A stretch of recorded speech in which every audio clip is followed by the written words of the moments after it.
Hey, what's up everybody? It's Sir Mr. Clean and I'm back with another first impressions video, this time of Starfield.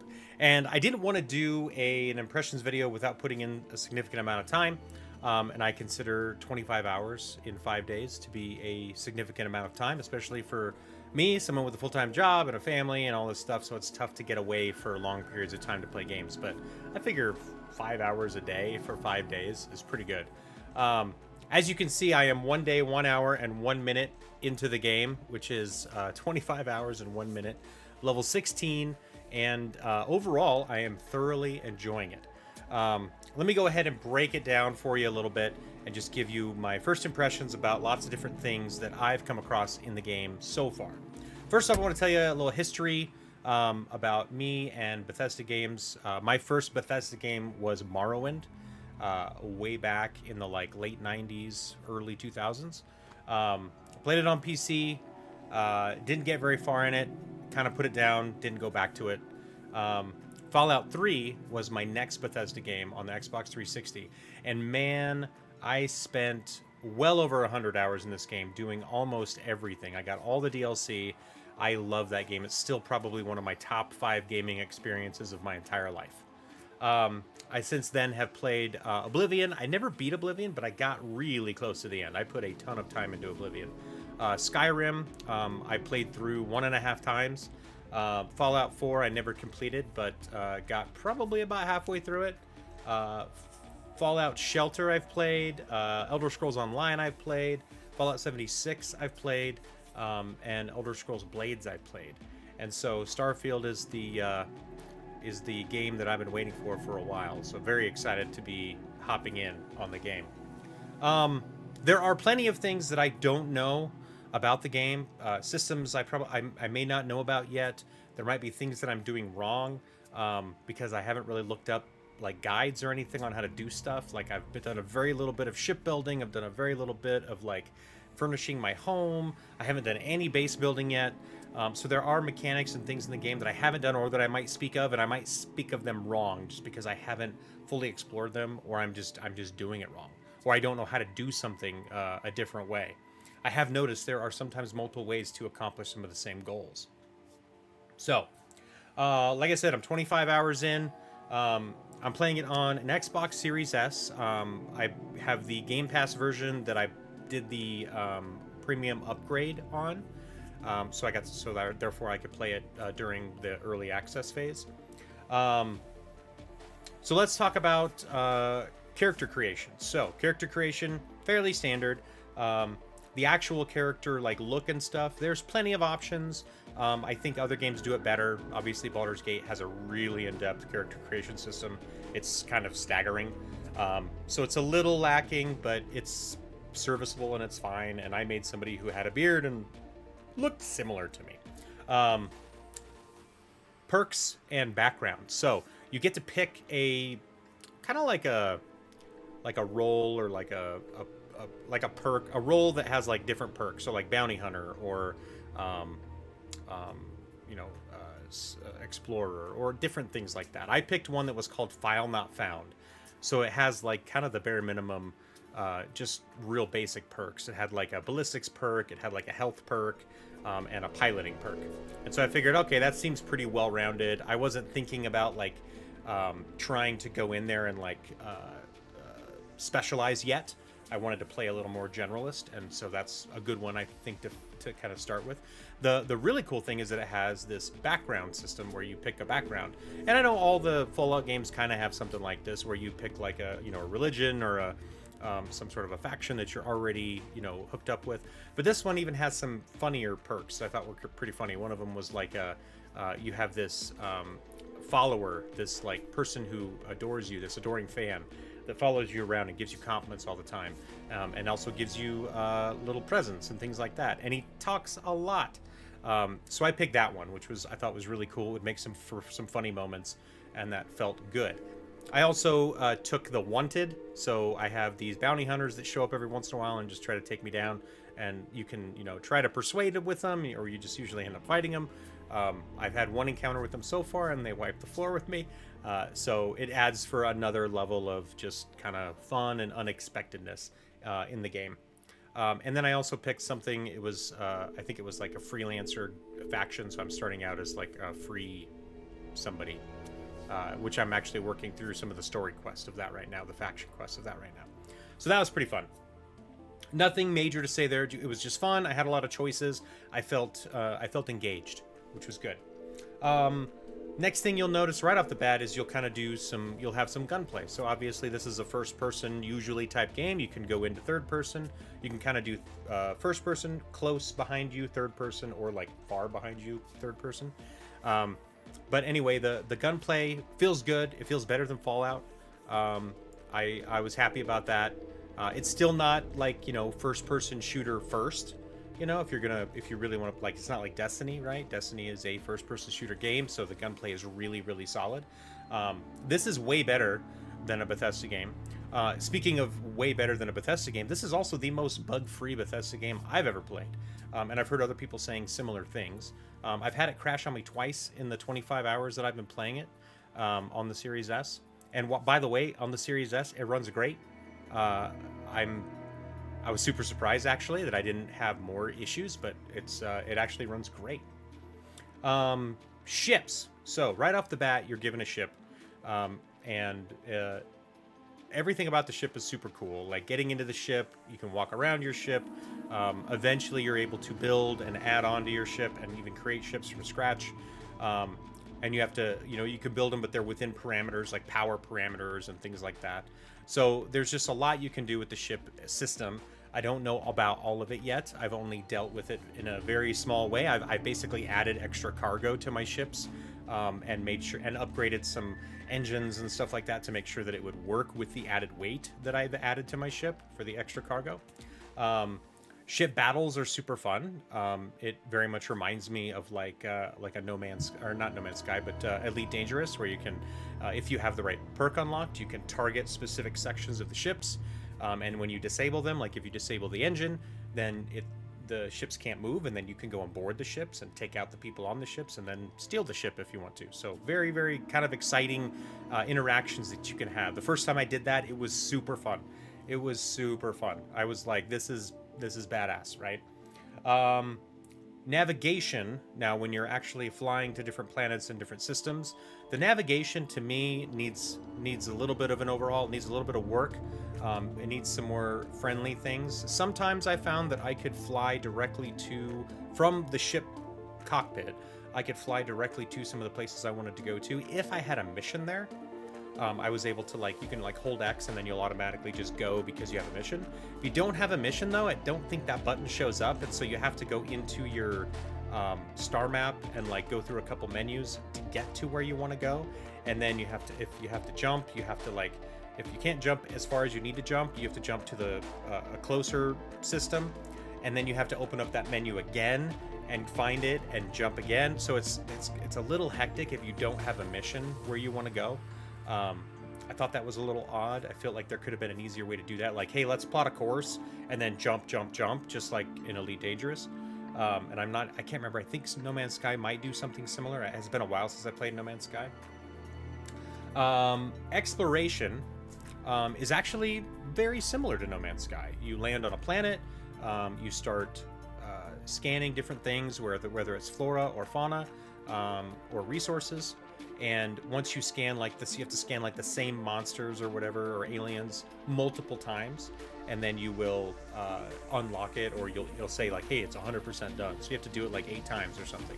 And you can unlock perks later that allow you to do that faster, which is things, if you're really going for exploration, those are the perks that you're going to want to go to. So like I said, the exploration is very similar to No Man's Sky. It has that same feel. Mining is very similar, except mining is it's not everywhere. It's in much more dispersed locations. You can also do a lot of mining inside of the dungeons that you'll be going through. You can go through a lot of mines, and there'll be resources in there that you can pull out. So overall, it's great. You can then take that data from your explorations and sell it to people who are looking for it. It's a great way to make money. So in that respect, it's very similar to No Man's Sky. I did get a house. I did a faction mission that got me a house in the city where the faction is based. So I was able to decorate my house. And at the time, I had been doing a little bit of exploration and a little bit of resource gathering. So I was able to build a bunch of things for my house in the interior of my house. It's a very small apartment. That was the kind of like starter house. So I've got some stuff. I've got a place that I can go to. I've got a place that I can store more things. I can also do research projects. I can upgrade weapons and armor. I can do cooking, things like that in my house, which is great. It's nice and helpful. You can also do that stuff in your ship if you have a big enough ship for it. So that's cool too. I haven't built bases yet. I haven't gotten to a point where I've built any bases. I haven't actually been on a planet long enough to warrant like, hey, I'm gonna like spend a lot of time here. If I find a planet that has like lots of flora and fauna to scan, I may consider that, because it would be it would be helpful to have a place to go back to once I'm full of resources, once I've done a bunch of mining or picked up a whole bunch of samples from aliens and plant life and things like that. So having a place to go to quickly that has more cargo space than your ship does would be great and helpful. So once I get to that part, I'll probably play with it a little more. But the big thing for me is the quests. So the quests so far have been outstanding. I've heard some people say that some of the voice acting was a little subpar. So far, I've done quite a few, probably like a dozen MSQ quests. I've done probably a dozen faction quests between two different factions I've been playing around with. I've done some just standard missions. I've done some activities. So far, all the voice acting has been fantastic. None of it has felt flat. It's all felt pretty darn good. The only thing that I will say with any of the voice acting is that sometimes you notice that like they recorded the voices in different spaces or at different times. Just because the voice is, you could tell it's the same voice actor, but it just sounds a little bit different. Like the environment sounds a little bit different. Like maybe there's a slight tinny sound or an echo sound in one of the voice captures. So I can tell that like they've been doing the voice acting for many years, which isn't, that's common with games that are this big, right? When there's, thousands of voice lines across, dozens and dozens of main characters and probably 100 side characters. That's to be expected. So like I said, I've done a bunch of different types of quests. I'll kind of go through them. There are things called activities, and these typically unlock when you're just walking around and you like overhear a conversation and somebody kind of just says something interesting and you kind of pick it up as like, hey, maybe I should go check that out. That becomes an activity. Activities then tend to either resolve themselves with very simple actions, or they can open up full-blown side quests or missions. You can also just get missions from quest givers, and you can also do it from like kiosks from like your factions. They tend to have just missions that you can go on and do. And then there's faction quests. They are much larger. They feel like their own like main stories, but they're all kind of related around the faction, and you're interacting with the characters that are central to that faction. And then there's the MSQ quests, which are all your main story quests. So it's really just pushing the main narrative forward, and you have all of the people that are part of that main story that you're interacting with all the time. So far, everything has been fantastic. There's been a couple like wow moments. There's been a few kind of jaw-dropping moments. So overall, all of that stuff is fantastic. The only other thing that I haven't done is I haven't experienced NG+, New Game Plus, because I haven't beat it yet. There are a lot of people talking about it right now, and I haven't really wanted to know anything about it. I knew it's a thing. I know they somehow weave it into the story so that it makes sense. But I didn't want to know much about it. But I was also curious, like, am I wasting time playing through as much of it as I can on my first playthrough, or should I like beeline the main story? And I came across an article by Paul Tassi from Forbes, and I've been following him for a while. I enjoy his reviews. He's super level-headed. I think I first found him through Avengers because he was a kind of a proponent of the game and was very critical about it when it came out, and like all the updates that it's had. And he loves the game. He loved it for a long time, played it for a long time. I loved it too. I still do. I hope to go back and try to platinum it here before it's unplayable. But anyway, he explains. I suggest you go read his article, but he does explain a little bit more about how NG Plus works without spoiling anything. I mean, I guess it's kind of slight spoilers if you don't want to know how it works at all. But he tries not to spoil anything story related or any of that kind of stuff. He kind of gives you his opinion and why he thinks you should do what he did or what he wants to do, which is play through the game the way you want to. He recommends that you just do as much as you can on your first playthrough, and that's the way he suggests people play it. A lot of people are out there saying to just beeline the main story. Ultimately, whatever's fun for you, that's what you're going to do, right? So it shouldn't be this huge deal. I always like to try to get the most out of my first playthrough, just because I don't tend to go back to games once I complete them, unless they're just really good. Like Elden Ring, I went back to and started an NG Plus run because I just loved it. And I wanted to get the Platinum Trophy, so I'm going to play through and get all 3 endings. That's my goal. But anyway, this game, to me, is fantastic. I'm currently probably giving it like a 9 out of 10. I think the biggest downfall to this game is probably the menu system, and every Bethesda game's menu system hasn't been great. I don't think it's a showstopper at all. I just think that there are things that they could have done that would have made it a little simpler, especially the whole when you're navigating between like where you're going to travel to.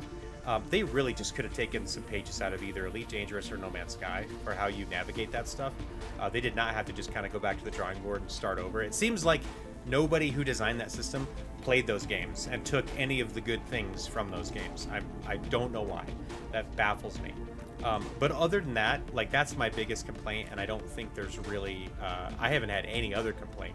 I love the itemization. I love the rare and epic and legendary weapons that I'm getting and the perks that are on each of those items. I'm having a lot of fun switching things out. I like the looks.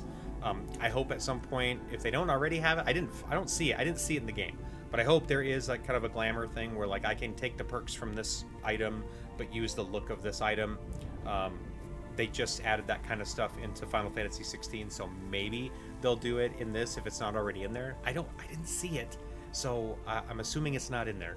But anybody, leave a comment if there's anything you feel I misspoke about. But overall, the game's great. I suggest everybody who has access to either a PC or an Xbox should get this game and play it, especially if you're a Bethesda fan. You will love it. It is a Bethesda game through and through. It feels like a Bethesda game. It reminds me of the first 25 hours I spent with Skyrim and Fallout 3 and Fallout 4. It's just great. If you're trying to compare it directly to other space games, I wouldn't, because that's not what it is. Elite Dangerous is very much a sim where you are managing very specific things within your spaceship and within the world that you're in.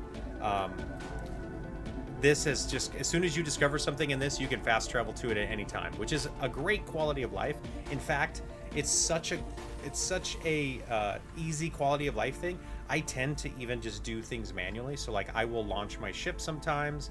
I will go back to my ship instead of teleporting. There's just things that I like to do because I like to experience it. So I kind of mix and match the fast travel versus the me actually doing it and stuff. But it's nice that it's there, right? It's nice that it's there. Being able to fast travel to just anywhere you've been previously, you can literally go from being at the end of a cave on one planet, and then you can fast travel to a location on another planet in a different solar system, like light years away, in a snap. So it's completely unrealistic, but you can do it.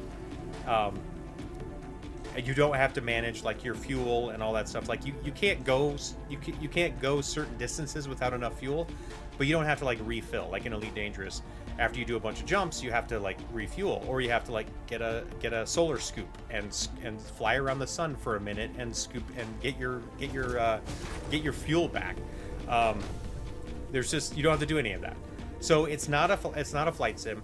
It's not a pure exploration game like No Man's Sky. No Man's Sky is like just straight up exploration, right? And like base building.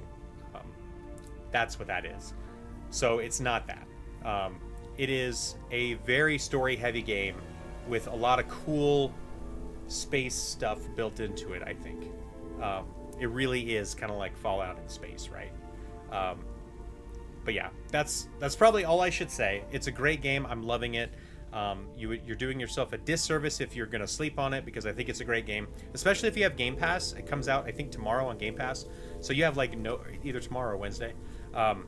You have no reason not to. I would say absolutely try it out. I think you'll like it. That's it for me. Thank you so much. Please leave a comment, a like, a dislike, subscribe. Come over and follow us on Twitch at twitch.tv/SirMrClean, where we're playing this live. Amongst other games, we're doing lots of Baldur's Gate. We're doing Final Fantasy 16. Started up some Sea of Stars, and obviously more No Man's Sky. So hopefully we'll see you again soon. Take care. Have a great rest of your night. I hope you had a good Labor Day weekend, and we'll see you again in the next video. Bye.